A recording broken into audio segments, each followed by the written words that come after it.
wanted to take a quick moment to talk about pattern selection. I had a client that specifically requested Appaloosa style horses in the print, which are basically the spotted horses. So I chose this particular one. I really like it a lot, although I think these two are really cute as well.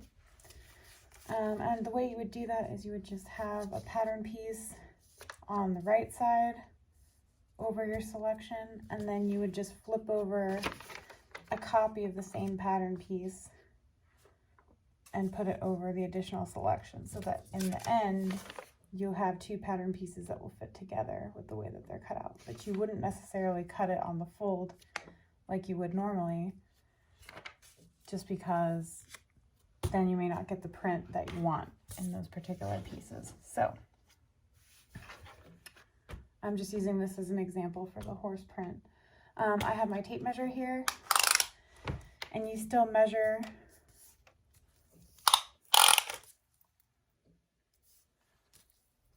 the same way you normally do. Let me make sure I have the right pattern selected here.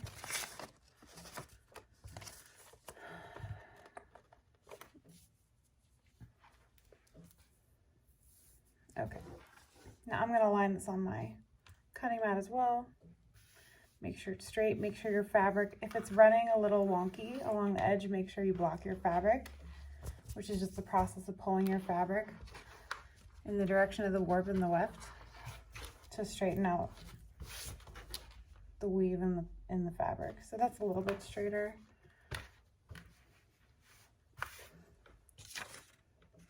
Let's see.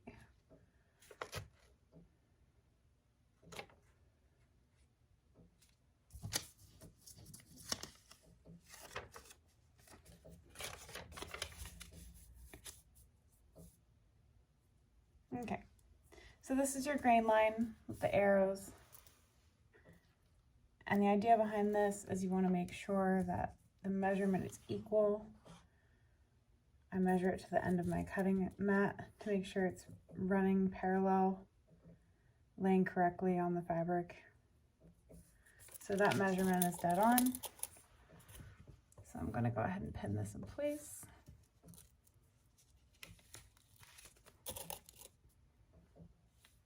And you can pin the grain line. I'm just cutting a corner to save a little bit of time in this particular case. But usually, especially in the case of a bigger pattern piece, you'd pin on either side of the grain line, and then you would pin along the perimeter of the pattern piece.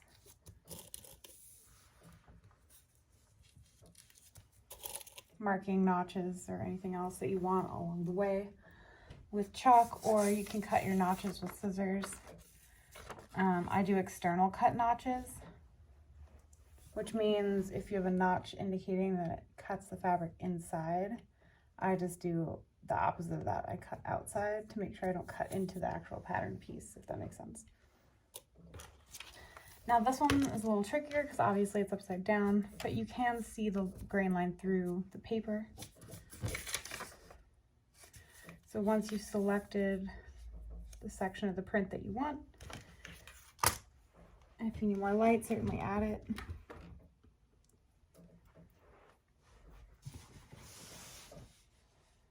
To help you see a little bit better. You can also use a tracing board if you really have to, but I don't think that'll be necessary. So again, you're just making sure your grain line runs parallel. So because it's harder to see, I am going to go ahead and pin here on the grain line in place. I'm going to measure twice and cut once. So we're going to measure that one more time to the edge of my cutting mat. And then again from the next point. And since my eye is pretty good, that indeed does run parallel. So I'll pin this in place as well on the grain line. And then again, you just pin the perimeter of your pattern piece to your fabric. Now there are different ways of doing this. Some people use pattern weights. I still prefer the old-fashioned method of pins, but that's just my process. It makes me do this more efficiently, and it's the process I learned from my mother. However, when I went to fashion design school, they taught us to use pattern weights instead, which is certainly the industry standard. And I am able to do that, I just don't prefer to. And since I don't work for a company that works that way. I choose not to. This is also a little bit more stable for me. And I do different types of pin markings as well to indicate different things as my sort of notes. So sometimes I'll just make an X with pins on the piece to indicate, you know, this is the point of the beginning of a dart, or, I mean, that's a little advanced right now, but to indicate anything that I'm trying to indicate as a sort of note to myself. So now I'm ready to cut out my fabric. Now again, you would not shift this fabric normally if this was a larger pattern piece. You would just cut it. However, it's a smaller pattern piece, a smaller piece of fabric. So I am shifting it just to make it easier to reach the part that I want to cut. Precision is key in cutting your pattern piece so that they fit together. That is definitely one of the more important aspects of cutting fabric.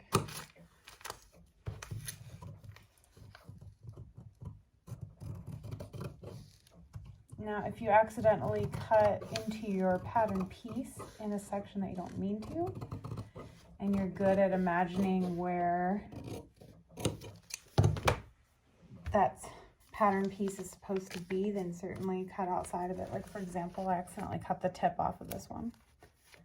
So I just did a little tiny extension of fabric here just to make it a nice sharp point, because I'm able to imagine that.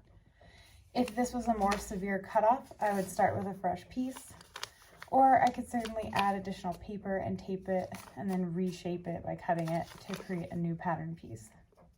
But that's a lot of work, so we're not going to do that today. Again, you would not normally rotate your fabric, but I'm going to.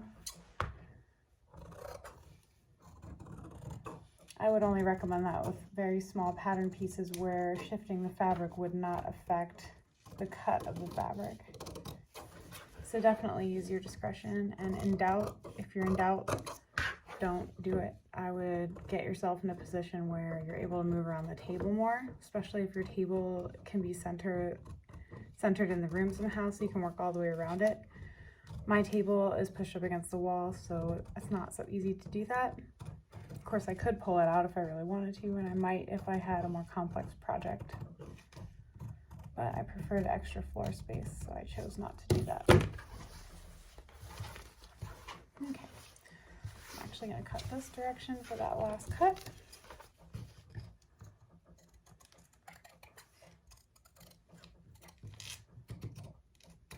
All right, there you have it. So now I'm going to unpin this. I'm going to see how the pattern pieces fit together. Make sure I get the print that I want. So see, I've gotten my Appaloosa ponies, horses, which all I know about them is that they're spotted. So that's what I'm going for here. And yes, I did have to Google it. I grew up around horses, but I certainly do not remember breeds of horses other than a thoroughbred, perhaps, and a Clydesdale. So, there are my other spotted horses. This isn't really spotted, but I thought that one was cute too, but this was the one I was going for. And as you can see, this will fit together nicely. And I've already cut the other side, which is going to be this print. This one I did cut right sides together.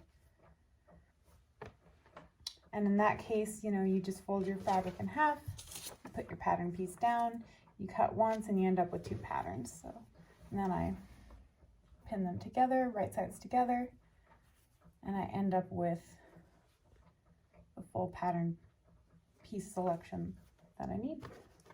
So in this case, I'm going to do the same thing, right sides together. Make sure your pattern pieces fit, especially because you cut them independently, which they do. There's a minor bit off here, but I think that was from just the fact that I had to cut them separately. But this is minor enough. It's within tolerance, meaning it's within the margin of error available, and that means it's within your seam allowance, which in this case is 3/8 of an inch. So as long as your margin of error is not so great that it will impact your stitching, then it's fine. You can use it. But if this was an industry standard piece, I might recut this, maybe, but maybe not. I would probably ask a supervisor and be like, are you okay with this? But honestly, this does not compromise the integrity of the stitches, so I think it will look great. Ta-da! And it worked out nicely because you got your florals in the center, so it doesn't look like there's going to be a horse that's cut off, like half in the body cut, you know, type of thing. So that's good. All right, so those are my pattern pieces, and now I'll go sew.